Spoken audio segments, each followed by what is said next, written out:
Oh, I think I learned more about the Bucks, or at least it confirmed what I already suspected about the Bucks. And I don't think the Sixers should feel badly about that game.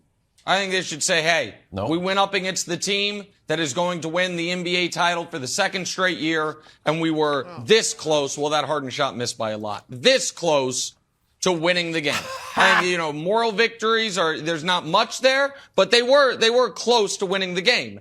And so I want to tell America and our friends here what's about to happen in these playoffs. And you don't have to go back far to remember it, because I can give you a great example. Brew, I know you'll remember this. Wilds has a weird memory block about the 2020 postseason that had happened 35 years ago. I don't know it's a weird thing that happened to him maybe it was, it's pandemic related, I'm not sure. But the 2020 playoffs, Brew, do you remember what the Lakers did to the West? Gentleman sweep. Gentleman sweep, gentleman sweep, all the way to the finals. That's what Milwaukee's about to do to the East. Yes. These NBA playoffs are going to be wildly competitive across both conferences, up and down the board, except for series involving Milwaukee, because they're going to crush everyone.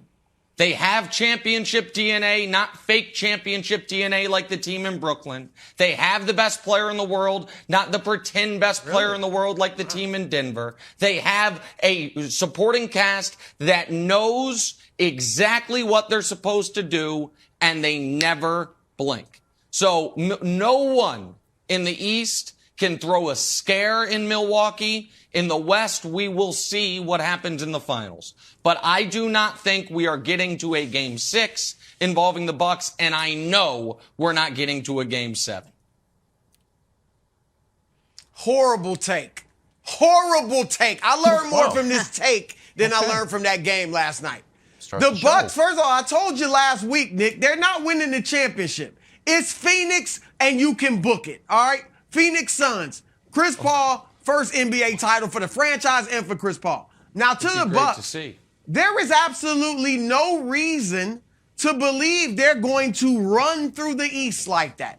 No reason whatsoever. Is their record this year so dominant?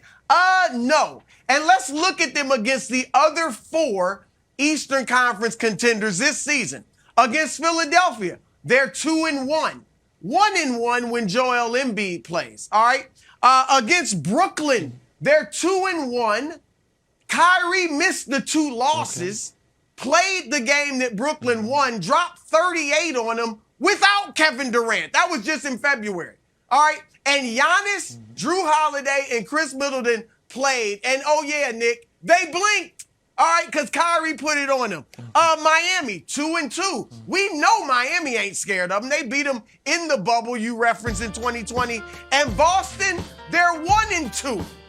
All right, so where is the evidence? You wanted evidence about Brooklyn a couple days ago, that they can play well together for long stretches. Where in the world is the evidence that Milwaukee's just going to run through a conference that is stacked with really good teams this year? There is none. All right, they had trouble with Atlanta last year. Atlanta's horrible. They had trouble with them in the Eastern Conference Finals. So stop it with that. I got more to say, but I'm going to give it to Wilds because I don't want to filibuster the whole thing. But go ahead, Wilds. I almost just real quick, Wilds, that Brew came so hard at me, I almost hit the button I hit yesterday to knock him off the air. I was close to hitting it. He blinked on us for a moment. I was like, I'm going to take him off the air again. He keeps asking me where the evidence That's is. Why I so Wilds, if this thing. were a court of law and Broussard's opening statement said to the jury, where's the evidence? I would turn to the jury, which is you in this instance, and say, Exhibit A happened 12 hours ago.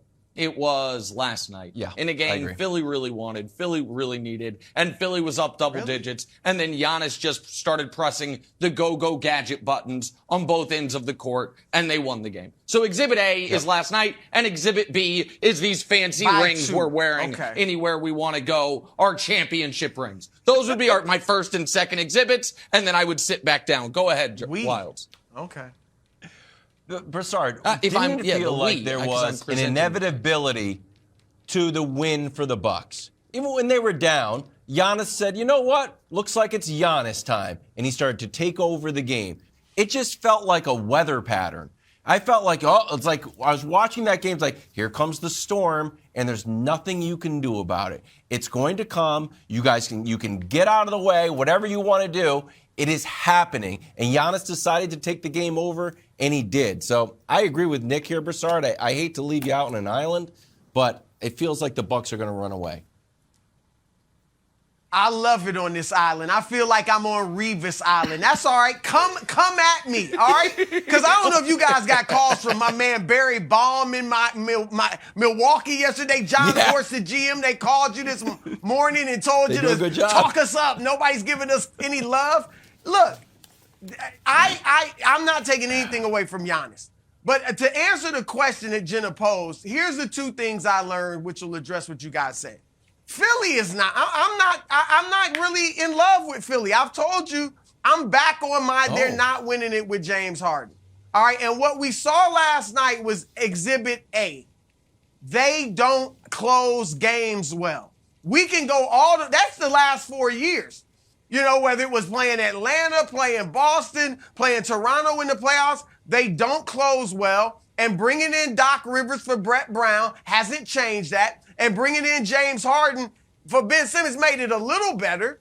But we saw last night, you look at the box score and you say, wow, James stepped up, 32 points, 9 assists. But when you really watch the game, you see that Harden only had 3 points in the fourth quarter.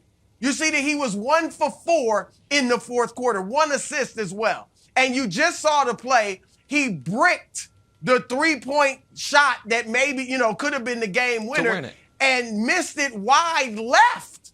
I mean, it wasn't even close. All right, and then Embiid, and I love Embiid. He's my MVP. We'll get to that later. But get the ball, Joel, gather, and dunk. All right, don't rush it. You didn't have to rush a layup attempt. He should have gone up and dunked it. That up. He's the biggest guy on the court. Yeah, he did. And after so the game, Brew, their two main guys have trouble closing.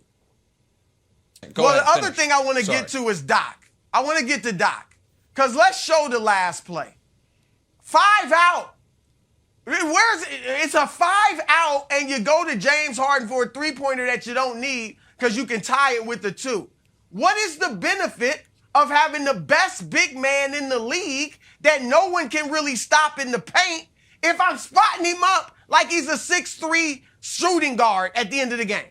Now, he went in there and got the rebound, but how about going to him inside? So I'm questioning Doc on that as well. And Embiid questioned him after the game, Nick. You know this. He said, look, when he was asked what happened with the game when it turned around, he said, well, I was sitting the last 2 minutes of the third quarter and the first 3 minutes of the fourth. Here it is. That's when the game changed. Giannis, he didn't score 17 straight. He scored 15 straight. They had a 13-point lead when Embiid went to the bench, a 2-point lead when he came back in the game. And Embiid was questioning some of the coaching decisions as well. And so they have trouble closing.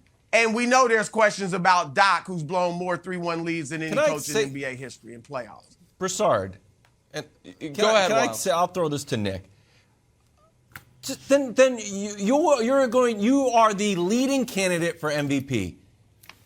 Stand up and say, Doc, put me in the game. I'm not saying check yourself in, get up to the scorer's table, and like I'm coming in, take off your warm-ups. But you are saying that. You are.